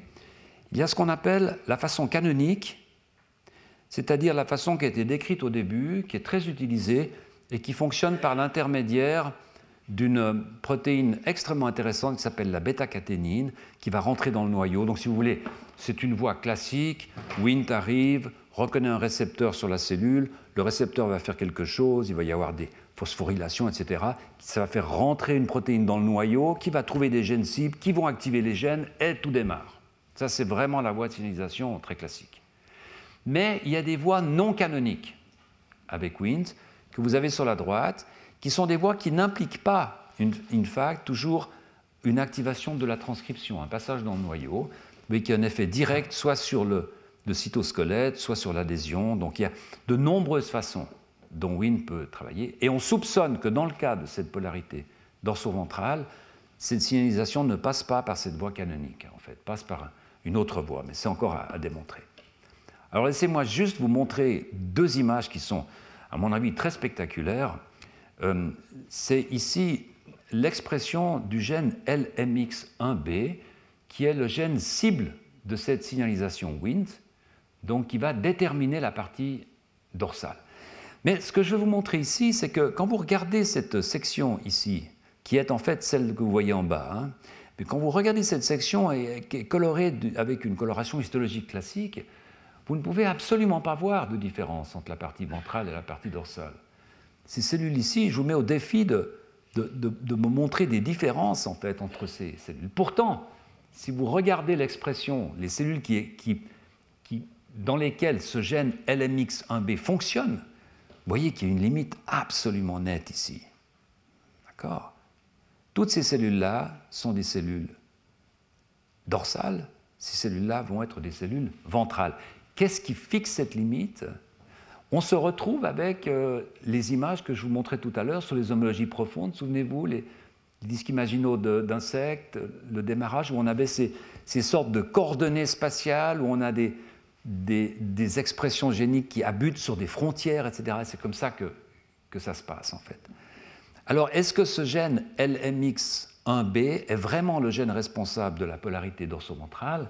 Ça, c'est démontré par le groupe de Randy Johnson aux États-Unis, qui a fait une expérience qui est une expérience classique, mais qui a donné un résultat absolument extraordinaire. Vous voyez en haut ici, chez la souris, un membre, une petite patte avant distale normale, avec la face dorsale, avec la face ventrale, les coussinets, vous voyez ici, comme chez les chiens, les chats. Puis ici, une vue de profil, vous avez... Et en dessous, vous voyez la morphologie lorsque vous perdez la fonction du gène LMX1B. C'est absolument flagrant. Ici, c'est la face ventrale, mais ici, c'est la face dorsale. Vous voyez que la face dorsale est transformée en face ventrale. On le voit très bien sur le profil ici. Ce sont des souris qui ont deux faces ventrales. C'est comme si on avait une simple main qui avait deux paumes. Alors, comment les doigts s'articulent-ils ? J'en sais rien, en fait. C'est probablement décrit dans la publication. Mais vous voyez vraiment à quel point ce système est géométrique, en fait. On enlève la fonction d'un gène. Alors, ce n'est pas ce gène, bien entendu, qui va créer cette polarité. C'est ce gène qui va être au démarrage de toute une série de réactions qui, in fine, vont fabriquer un compartiment dorsal. Voilà. Alors maintenant, j'aimerais vous dire que tout ce que je vous ai raconté là, en fait, ce sont des considérations génétiques. Ce sont des domaines d'expression, ce sont des inactivations de gènes, mais bien évidemment, le membre ne se construit pas avec des gènes. Dans la réalité, le membre il se construit avec des cellules. Les gènes ne font qu'instruire des cellules, mais ce sont des cellules qui vont construire la structure. Et donc j'aimerais maintenant, avant de terminer, vous présenter deux études, assez rapidement. Une ancienne, avant, une étude qui est du milieu des années 80, donc juste avant cette grande révolution de la génétique du développement, qui nous a fait tomber dans cette sorte de réflexion qui veut qu'en fait, ce sont les gènes qui contrôlent tout, finalement. Donc une étude juste avant ce changement d'état d'esprit, et puis une étude très récente, qui, vous allez le voir, nous fait en fait retourner à cette étape pré-généticalisation, en fait, on pourrait l'appeler comme ça. Alors c'est une étude qui est extrêmement intéressante, je ne vais pas prendre trop de temps, qui est publiée par un PI, un scientifique senior, oui, qui avait comme jeune assistant Neil Shubin à l'époque, qui s'appelait Pere Alberch, qui était un scientifique espagnol absolument remarquable, très original, très iconoclaste en fait. Et ce scientifique va dire, OK, il y a vraiment deux façons de considérer le problème. Il y a une façon qui est utilisée par tout le monde, qui est vraiment d'être dans ce cadre de la sélection naturelle, c'est-à-dire de penser le développement du membre toujours en termes pourquoi ? Quelle a été la pression ? Pourquoi on a développé telle structure ? Voilà. Et lui dit non, on ne va pas faire comme ça. Et à l'inverse, ici, il y a une approche qui est différente et qui consiste vraiment à regarder l'intérieur de la structure, de regarder comment les structures se forment, irrespective of the functional or adaptive differences. Donc, sans considérer les questions d'adaptation, etc. On oublie Darwin pendant un moment et on regarde cette structure qui pousse en essayant d'en tirer des conclusions physico-chimiques finalement. Comment ça se passe ? Et vous voyez qu'il va faire référence, et je le mentionne parce que je trouve que c'est vraiment quelque chose d'intéressant, il va faire référence, ça c'est ma traduction une fois de plus, en disant cette méthode typologique, donc, en fait reprend les idées de la naturphilosophie allemande et étudie la diversité des formes. Alors la naturphilosophie allemande, c'est évidemment apprendre non pas comme une philosophie de la nature, mais de ce mouvement romantique du XVIIIe en fait, Novalis, Goethe, Schilling, etc., qui, en quelque sorte, un peu en réaction déjà à une sorte d'hyper-scientificalisation de la société. Newton meurt en 1727, voilà, je l'ai noté ici. Ces philosophes essayent de remettre au centre des débats une vision qui est beaucoup plus inclusive d'une idée de l'organisation du monde qui ne se réduit pas aux mathématiques et à la physique newtonienne. Voilà. Que voient-ils ? Alors, ils vont regarder, par des colorations, simplement ce qui se passe pendant le développement du membre. Et ils vont voir comment se passent les condensations initiales. Alors, ce qu'il faut comprendre, c'est que dans le petit bourgeon de membre que je vous montrais, il n'y a pas de condensation. Et puis, au fur et à mesure que le membre pousse, soudainement, des cellules en réaction à ce qu'eux appellent des paramètres physico-chimiques, on ne sait pas exactement pourquoi, on connaît les gènes, évidemment, qui sont associés à ce phénomène, mais on ne sait pas vraiment ce qui les démarre, des cellules vont commencer à se condenser, à se rapprocher et à faire des condensations. Ces condensations sont des futurs chondrocytes. C'est ce qui va donner le cartilage. Et ces cartilages, ces modèles cartilagineux, vont ensuite s'ossifier et donner les os. D'accord ? Donc ce que vous voyez là, ce serait le membre qui serait comme ça. Donc le haut, c'est un membre qui pousse vers le haut. Et vous voyez qu'à l'origine, il y a une petite condensation qui démarre. Et puis rapidement, cette condensation va être entourée par des cellules qui vont s'aplatir un peu, qu'on appelle du périchondre, des cellules du périchondrium, Ce sont des cellules qui, selon eux, vont en quelque sorte donner un peu une direction de progression de ces condensations. Et donc ces condensations vont progresser, vont progresser. Ce que vous avez là, en fait, c'est le démarrage d'un numérus. Plus tard, il y aura calcification. Et ils observent une chose intéressante, c'est qu'en fait, la progression de ces condensations, selon certains paramètres, encore une fois, qui définissent comme étant des paramètres physico-chimiques, mais pas que, eh bien, ces condensations peuvent se séparer dans un mécanisme de branchement, et puis suite à ce mécanisme de branchement, il va y avoir une segmentation, donc une division. Et c'est ce qu'ils vont appeler un mécanisme de branchement et de segmentation. Et un des paramètres qui aujourd'hui est bien connu, en fait, dont on sait qu'il va influencer ce branchement, c'est l'espace. C'est la grandeur du champ cellulaire. Donc quand vous avez un champ cellulaire qui est comme ça, eh bien vous allez condenser une seule condensation au centre. Dès que votre champ cellulaire va s'élargir, ce qui est le cas dans le membre, souvenez-vous, c'est un membre qui est comme ça, dans ce cas-là, il y a plus de place et on va avoir, sous quelles contraintes, on n'en sait rien, mais on va avoir une séparation de ces condensations pour faire deux condensations, ensuite une segmentation. Et donc, en examinant des dizaines et des dizaines d'échantillons, ces collègues vont arriver à ce schéma de segmentation et de branchement par lequel vous avez cette condensation primaire qui, bien sûr, sera l'humérus, qui va donner ces deux condensations qui seront, bien sûr, le radius et le cubitus. Alors, ici, remarquez bien que sur la droite, vous avez le postérieur, donc le cubitus, l'ulna. Et puis vous voyez que l'ulna va donner ces deux petites condensations qui sont quoi? L'ulnare et l'intermédium.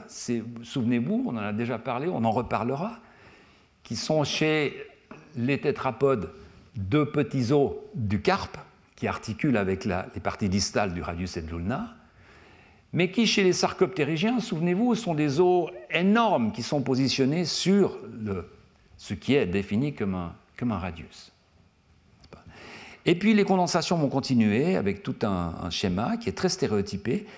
Et vous voyez que les doigts ici, les condensations des doigts, vont toutes dériver de branchements vers la droite. Même ce doigt-là, le dernier doigt, vous voyez qu'il est dérivé d'un branchement vers la droite, en fait. C'est-à-dire que toutes ces condensations proviennent d'une dérivation post-axiale. C'est en fait comme si tous les doigts étaient condensés sur la partie postérieure et qu'il y ait une sorte de remontée, donc une courbure de l'axe principal du membre. D'accord ? Cet axe principal du membre, c'est ce qu'on appelle l'axe métaptérygium, essentiellement chez les poissons sarcoptérygiens. Et vous en voyez ici une image. Là, on est dans une structure de nageoire sarcoptérygienne bien avant l'émergence des doigts. Vous voyez que l'axe métaptérygien qui passe sur cet os, puis postérieur, postérieur, postérieur, eh bien, peut-être chez les tétrapodes, cette étude que je vous ai montrée était la première à proposer ce schéma, serait en fait tournée vers la gauche lorsque l'on atteint la partie la plus distale, donc il y aurait une courbure de l'axe métaptérygien. Donc on n'est plus dans un système où on a un membre qui pousse de façon directe, droite, avec des doigts qui partent à gauche, des doigts qui partent à droite, pas du tout. On a un système où tous les doigts sortiraient de la partie postérieure et il y aurait une courbure de l'axe pour arriver à notre pentadactylie. Alors est-ce que c'est le cas chez tous les vertébrés? Eh bien, c'est une analyse qui est faite dès lors qu'ils ont ce schéma de base chez les oiseaux. Et vous voyez que chez les oiseaux, c'est absolument identique, en fait. On a une première condensation, une séparation en deux, et puis ensuite, ces condensations avec les doigts, une fois de plus, qui vont tous sortir de la partie post-axiale, donc de la partie postérieure, et qui vont en quelque sorte remonter. Alors, ces structures cartilagineuses, depuis ces études, bien entendu, il y a beaucoup de gènes qui ont été clonés qui correspondent à ces cartilages. Et donc on a pu les observer grâce à des colorations génétiques. Et je vous montre juste un exemple pour vous montrer qu'effectivement, on a quelque chose parfois qui ressemble à ce qui avait été spéculé à l'époque. C'est ici un gène qui s'appelle SOX9. C'est une étude publiée en 2006 par le laboratoire de Juan Carlos Ispizo Belmonte à l'Institut Salk en Californie. Vous voyez que si on regarde, c'est un gène qui est exprimé dans des cartilages précoces, donc qui marque en fait ces condensations précoces. Et on voit que dans le bourgeon de membre très précoce, on a cette condensation-là. C'est pratiquement ce que je vous montrais tout à l'heure, cette première condensation qui va évoluer en numérus, finalement, que vous voyez là. Et puis ces condensations, on voit qu'elles se séparent en deux, ici, et puis on a l'impression là qu'on a une sorte de virage avec ces doigts qui sortent de cette condensation qui tourne. Donc c'est quelque chose qui est peut-être valable, et qui évidemment, dans ce contexte d'homologie, membre ptérygien, membre chiridien, est extrêmement important. Parce que, encore une fois, là on a affaire à un chime, à un mécanisme qui donne une identité à une structure. Donc, on peut dès lors aller voir si ce chime existe chez les poissons. Est-ce que également chez les poissons modernes, les poissons osseux, on voit quelque chose qui ressemble à ça? Et je vous montrerai un exemple de ces analyses dans 2 leçons. Alors j'aimerais terminer avec quelque chose sur laquelle je vais passer assez rapidement, mais qui est vraiment absolument essentiel, qui est cette idée de linéage cellulaire. Parce qu'il faut bien réaliser que pendant que ce membre pousse, pendant que ces condensations se font, pendant que ces gènes sont activés, pendant que tout se passe, les cellules se divisent, elles poussent, et ces cellules ont une généalogie. Ces cellules sortent de quelque part. Et donc, il est très important de superposer à ces mécanismes une généalogie cellulaire. La question, par exemple, c'est les cellules ici, ces cellules-là, elles sortent d'où? Est-ce qu'elles sortent d'ici? Est-ce qu'elles sortent de là? Est-ce qu'elles sortent de là? D'où dérivent les populations cellulaires? Où sont les populations progénitrices qui sont capables de maintenir une activité, etc. Tout ça passe par des études qui sont capables de reconstruire les parcours cellulaires. Et ces études, en fait, ont plus d'1 siècle. C'était vraiment un type d'étude très intéressante, très courue à la fin du siècle passé, notamment sur des embryons où des gens injectaient un peu d'encre dans une cellule pour voir 3-4 divisions plus tard où cette cellule allait se retrouver. Quelles étaient les cellules filles? Et je pense que l'étude la plus magnifique à cet égard, c'est l'étude d'Ed Conklin en 1905. Et je sors un peu du sujet, mais vous allez voir pourquoi dans 1 minute. Ed Conklin travaille avec des urocordés, souvenez-vous, on en a parlé la semaine passée, des acidies. Les urocordés, ça ressemble à ça. Alors quand on voit ça, évidemment, en plongée, on a de la peine à croire que ce sont des animaux qui nous sont extrêmement proches. Ce sont des cordés. Mais quand vous regardez à droite ici, vous voyez une larve, avant qu'elle devienne sessile, avant qu'elle se transforme et que l'animal devienne sessile.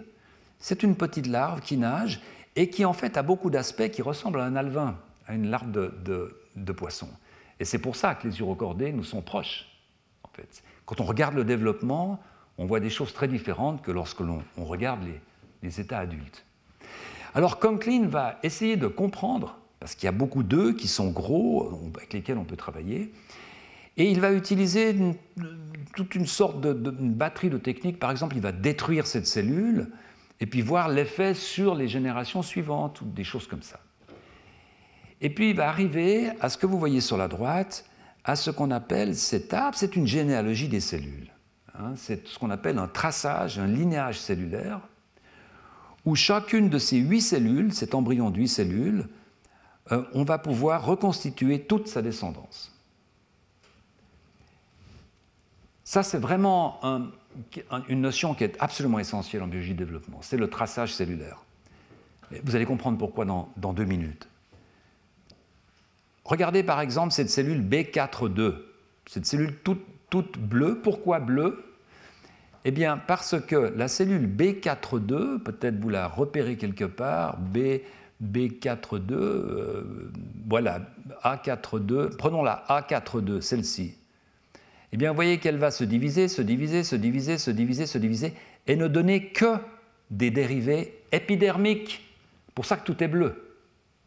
Cette cellule ne va donner que du système nerveux ou de l'épiderme. D'accord ? En fait, vous voyez cette structure qui ressemble beaucoup à une phylogénie. C'est une sorte de phylogénie cellulaire, finalement. C'est une généalogie. Par contre, regardez cette cellule B4-1, ici. Eh bien, elle va se diviser, elle va se diviser, elle va se diviser. Certaines de ces cellules filles vont être rouges. Elles vont donner du mésoderme.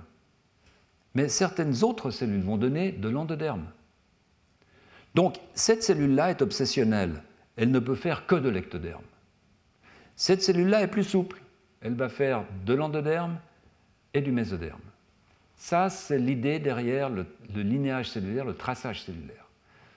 Alors maintenant, il faut faire un petit exercice qui a été fait de façon magistrale par Ed Conklin, qui est de prendre tous ces dérivés, ici, et puis de les compresser et de les reporter sur cet embryon.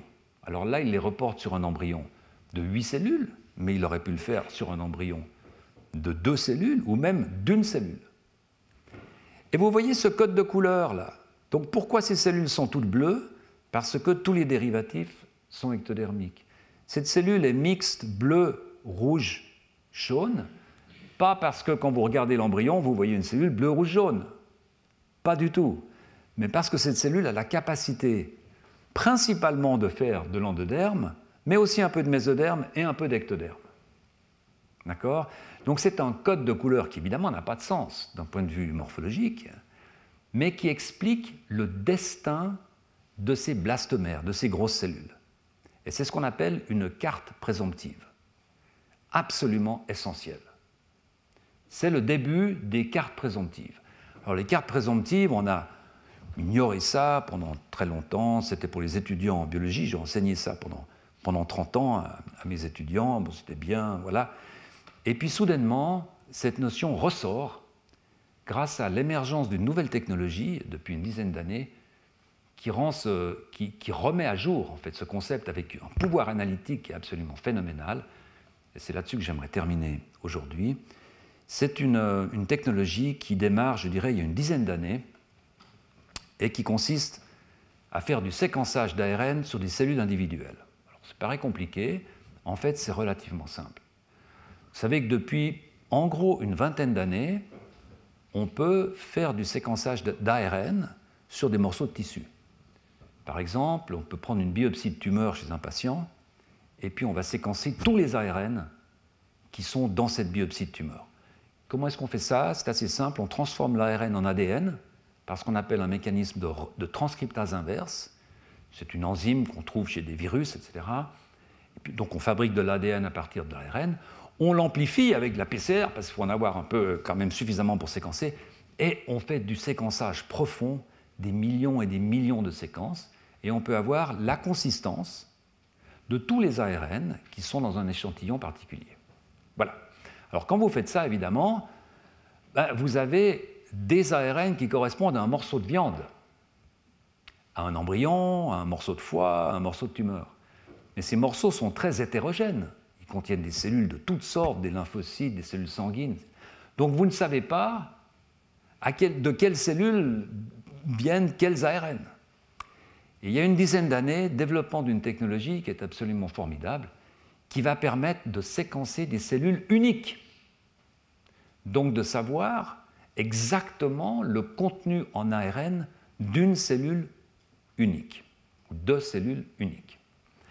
Alors je vous montre ici simplement le développement de la technologie pour vous montrer à quel point ces technologies sont rapides. On l'a vu avec les vaccins ARN, à quel point maintenant les choses s'emballent et vont rapidement. Vous voyez que ça a démarré à peu près en 2009, puis aujourd'hui on est dans... Toutes ces flèches indiquent des nouveaux protocoles. On n'arrive plus à suivre, dès qu'un protocole fonctionne, un nouveau arrive, une nouvelle façon de le faire, etc. J'ai ici mentionné MarsSec, peu importe ce que c'est, mais c'est la technologie qui a été utilisée pour les travaux que je vais vous présenter dans 2 minutes. Alors l'idée, elle est très simple. On capture les cellules, on isole des cellules, on fait une suspension cellulaire, un tube dans lequel les cellules ne sont pas en tissu, mais flottent, de façon une à une. On va lyser ces cellules en les isolant. Donc on va isoler ces cellules, je vais vous montrer comment, dans les systèmes de microfluidique, en règle générale. On va lyser ces cellules, on va fabriquer de l'ADN, on va amplifier cet ADN par PCR, faire une librairie d'ADN et séquencer. C'est très simple, mais c'est très compliqué. Parce que comment avoir accès à une cellule unique? Et puis comment, quand vous séquencez tout, reconnaître les ARN qui viennent d'une cellule et pas d'une autre? Et je vais passer rapidement là-dessus en vous indiquant uniquement le principe général, qui est un principe formidable, en fait, des gens qui ont développé ces technologies. Dans ce cas particulier, il y a d'autres protocoles, dans ce cas particulier, il s'agit de microfluidiques. Ce sont des devices, des petites boîtes qui permettent des entrées, des sorties avec des tuyaux, etc., mais qui sont d'un diamètre micro, c'est-à-dire le diamètre d'une cellule, ça va être dans les 20-30 microns. Donc ce sont vraiment des tout petits instruments auxquels on va brancher des entrées, des sorties. Et on va faire la chose suivante. On va fabriquer des billes, et sur chaque bille, on va mettre un code barre. Un code barre génétique, un morceau d'ADN qui est unique. Donc chaque bille va avoir une quantité de ces codes barres qui sera unique. Des codes barres, c'est très simple. L'ADN, souvenez-vous, c'est 4 paires de bases, 4 bases, adénine, guanine, ACGT. Donc imaginez, vous mettez un code barre de, je ne sais pas, 30 paires de bases, imaginez la combinatoire que vous avez, vous pouvez mettre des codes barres absolument, presque infinis. Donc vous allez fabriquer ces billes, chacune d'entre elles ayant un code barre particulier. Et puis, dans ce système microfluidique, vous allez faire rentrer une bille. Et puis, en même temps, vous allez faire rentrer une cellule. Et puis, vous allez faire une goutte, une micro-goutte, un droplet, une micro-goutte. Donc, vous allez avoir dans votre système, c'est phénoménal, vous allez avoir une micro-goutte dans laquelle vous avez une cellule unique et une bille qui a un code barre unique. Des milliers de codes barres sur cette bille, mais qui sont uniques. D'accord? À partir de là, vous allez lyser à l'intérieur, vous allez détruire la cellule à l'intérieur de cette drop, et vous allez extraire l'ARN, et vous allez fabriquer un ADN qui va se lier à ce code barre. Et donc, tous les ADN que vous allez fabriquer à partir de cette goutte, cette droplet, il va y avoir des milliers d'ARN différents, parce qu'une cellule a des milliers d'ARN différents, mais tous auront le même code barre, puisque c'est un code barre qui était unique, qui est apporté par la bille. D'accord? Et donc, des semaines plus tard, quand vous séquencez des milliers de cellules ensemble, vous séquencez tout ensemble, vous avez un logiciel qui va vous sortir toutes les cellules qui ont le même code barre, toutes les cellules qui ont un autre code barre, toutes les cellules qui ont un autre code barre, et vous allez arriver à ce nuage, à cette représentation en nuage que vous avez là. Alors, à quoi ça correspond? Vous voyez ici, c'est un essai qui est fait avec des cellules de la rétine. C'est une cellule très compliquée. Vous avez des cellules ici de la rétine, vous avez les neurones ici, vous avez différents types de neurones. Donc, ce morceau disséqué, les cellules séparées, traitées de la façon dont je viens de vous décrire, séquencées, et puis vous allez reconstruire cette matrice ici avec des nuages, une sorte de ciel avec des nuages qu'on appelle des clusters, des groupes. Et ces clusters vont être reconstitués par l'identité des codes barres. C'est aussi simple que ça, en fait. Donc ce que vous voyez là, c'est très simple. Regardez la couleur. Ici, vous avez toutes les cellules, ou regardez là. Ici, vous avez toutes les cellules qui sont ces cellules vertes ici. Donc toutes ces cellules qui ont les mêmes ARN, ou des ARN qui se ressemblent beaucoup. Parce qu'évidemment, des cellules d'un même tissu vont avoir des ARN qui se ressemblent beaucoup. Pourquoi vous n'avez pas un seul point? Parce que même si vous prenez toutes des cellules de foie, vous allez avoir des variations légères dans la production d'ARN qui fait que vous allez avoir un nuage. Ce sera plus ou moins les mêmes. Mais ce nuage sera très différent du nuage des cellules musculaires, des cellules du cerveau, etc. Vous voyez comment ça fonctionne? En gros, c'est compliqué, mais disons le principe général, c'est simplement pour chaque cellule de produire une librairie d'ADN qui est marquée par un code barre, et donc ensuite l'ordinateur peut vous trier les codes barres, et vous avez les cellules différentes. Voilà, je vous montre ici un exemple très simple. Vous avez ici 3 cellules. Ces cellules expriment toutes ce gène-là. Les cellules expriment toutes peut-être 10 000 gènes qui sont les mêmes. Tous les gènes de ménage qui font les enzymes, etc., vont être partout les mêmes. Mais cette cellule-là va exprimer ce gène vert, cette cellule-là va exprimer 2 gènes différents, et cette cellule-là va exprimer un gène jaune. Eh bien, quand vous séquencez ces cellules, vous les traitez ordinateur, triage, nuage, vous avez ça. Vous avez ici les cellules qui expriment le gène jaune, qui vont se grouper ensemble. Les cellules qui sont ici vont se grouper ensemble. Les cellules vertes vont se grouper ensemble. La distance entre ces nuages vous indique la similarité de ces populations cellulaires. Par exemple, si vous avez 2 types de neurones et un type de muscle, vous allez avoir 2 nuages très proches, qui seront les 2 types de neurones, et un nuage très éloigné, qui sera le nuage muscle. Donc vous pouvez reconstituer l'ensemble des populations cellulaires. D'accord? Alors à partir de là, de nombreux atlas sont en cours de production. C'est des choses absolument totalement impensables il y a encore une dizaine d'années. On voit ici un Human Cell Atlas. Il y a des gens qui sont en train de produire un atlas des cellules humaines. Et bientôt, on aura une représentation graphique de l'ensemble des cellules humaines sur un atlas. Quelque chose de totalement absurde. Puis ici, un atlas des cellules de foie. Il y a bien entendu un atlas des cellules de mouche, etc., des tumeurs, etc. Donc imaginez quelqu'un qui aura une tumeur peut-être dans une dizaine d'années, on fera du single-cell sequencing et on pourra identifier les composants de la tumeur, ce qui aujourd'hui est très compliqué parce qu'aujourd'hui, on va avoir une hétérogénéité et même en faisant de la séquence, on a parfois de la peine à typer une tumeur particulière. Là, on pourra le faire parce qu'on n'aura plus une distribution hétérogène des ARN. On aura les nuages avec tous les types cellulaires. On pourrait dire, voilà, il y a telle cellule souche, il y a tel nombre de cellules X, il y a tel nombre de cellules, etc. Okay? Alors, je vais vous montrer 2 exemples et puis je vais arrêter. Cet exemple, c'est un exemple formidable qui est sur le cerveau de la souris. Alors, ces gens-là ont une approche différente. Ils se sont dit, on va non pas faire un snapshot, donc une vue sur un temps fixé, mais on va regarder comment ces populations cellulaires se déroulent dans le temps. Et donc, ils ont disséqué un tout petit embryon de souris à jour 7 dans la partie qui donnera plus tard le cerveau, un tout petit embryon de souris ici, un peu plus tard, avec le cerveau qui apparaît, et puis dès que le cerveau était visible, eh bien, ils ont coupé en 3 parties, le cerveau antérieur, le cerveau moyen et le cerveau postérieur. Puis ils ont fait ça à des âges différents. Et ce que vous voyez là sur ce graphique, c'est en fait le nombre d'échantillons, 3 échantillons. Vous voyez la couleur, ça correspond à l'âge, et puis la taille du rond correspond au nombre de molécules séquencées. Peu importe, parce qu'évidemment, il faut séquencer beaucoup d'ARN pour avoir une résolution satisfaisante.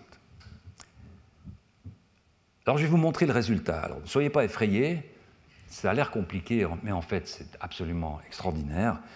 Voilà ce que vous voyez. Vous voyez une sorte de planisphère avec des continents. En fait, ce que vous voyez, ce sont des populations de cellules. Vous voyez ici, en bleu, ce sont des neurones. Ce n'est pas étonnant, ce sont des cerveaux. Ici, vous avez du mésenchyme, donc des cellules peu différenciées. Ici, vous avez des cellules sanguines, parce qu'il y a des cellules sanguines dans le cerveau. Ici, etc. Donc, toutes ces distances-là, encore une fois, reflètent les différences entre ces populations cellulaires. Vous voyez que des cellules sanguines sont très, très, très différentes de glioblastes. D'accord? Elles sont à l'opposé. Mais ce que vous voyez là, c'est beaucoup plus que ça, parce que les temps sont différents. Donc la représentation centrale ici, vous avez tout. Vous avez une compression des nuages cellulaires, mais vous avez une compression de tous les temps auxquels ça a été fait. Jeune, moyen, âgé, et de toutes les parties du cerveau. Alors c'est peu informatif, sauf qu'on peut extraire cette information de cette sorte de planisphère. C'est ce qui est fait dans ces coins-là. Regardez. Ici, vous avez une coloration de ce même nuage. Ce que vous avez là, vous l'avez là, une coloration en fonction de l'âge. En rouge, vous avez un âge précoce, 10 jours. D'accord ? Vous voyez que ce qui s'allume en rouge ici, toute cette partie-là, c'est quoi? C'est du mésenchyme du tube neural. C'est cette partie-là. Vous voyez cette partie? C'est cette partie-là. D'accord? C'est la partie précoce. Regardez par exemple toute cette partie-là qui sont des neurones. Ce n'est pas allumé là, ce n'est pas rouge. Pourquoi? Parce qu'il n'y a pas de neurones à ce stade. C'est trop précoce. Donc vous voyez que vous pouvez récapituler les temps d'apparition de ces cellules. C'est un pouvoir analytique absolument extraordinaire. Mais vous pouvez faire autre chose. Vous pouvez regarder par exemple un gène qui est lié à la division cellulaire. S'il est très exprimé, vous avez beaucoup de division cellulaire. S'il est peu exprimé, vous n'avez pas de division cellulaire. Là, vous avez l'autre ici, c'est cet autre schéma. D'accord? Donc, encore une fois, c'est le même planisphère, mais maintenant, dans votre ordinateur, au lieu de dire, vous me donnez toutes les populations cellulaires, vous dites, donnez-moi toutes les cellules qui se divisent beaucoup et toutes les cellules qui ne se divisent pas. D'accord? Eh bien, vous voyez que toutes les cellules qui se divisent beaucoup, elles sont en jaune, ici. Et comme par hasard, ces cellules jaunes correspondent aux cellules embryonnaires. D'accord? Et comme par hasard, tous ces neurones ici, qui sont des neurones qui commencent à fonctionner, eh bien, regardez, ils ne se divisent absolument plus. Donc, vous pouvez attaquer ce nuage de tous les endroits différents, en fait. Et ça permet de créer un traçage cellulaire au niveau de la cellule elle-même. Là, on n'est plus dans un embryon de 4 cellules, on est dans une structure de millions de cellules. Donc on peut faire ce que faisait Ed Conklin en 1905 avec un pouvoir analytique phénoménal. Et donc, juste pour expliquer de façon claire, vous avez ici une population de cellules, un nuage de cellules, qui va donc se diviser en un type cellulaire, qui va donner 2 types cellulaires. Eh bien, dans votre nuage, vous allez voir ce type de figure. Vous allez avoir beaucoup de cellules précurseurs ici, qui vont commencer à produire des cellules intermédiaires ici, avec peu de cellules différenciées finales ici. Puis vous regardez 2 jours plus tard, dans votre nuage, d'accord? Puis vous allez voir que ces cellules-là, elles ont pratiquement disparu. Pourquoi? Parce qu'elles ont donné les cellules filles. Hein? Et puis ces cellules-là, il y en a encore un peu, mais elles ont pratiquement disparu aussi. Mais regardez les populations filles, là. En fait, ce que vous voyez là, c'est l'équivalent du schéma de Conklin que vous voyez sur la droite, avec cette généalogie des cellules, hein, division, division, division.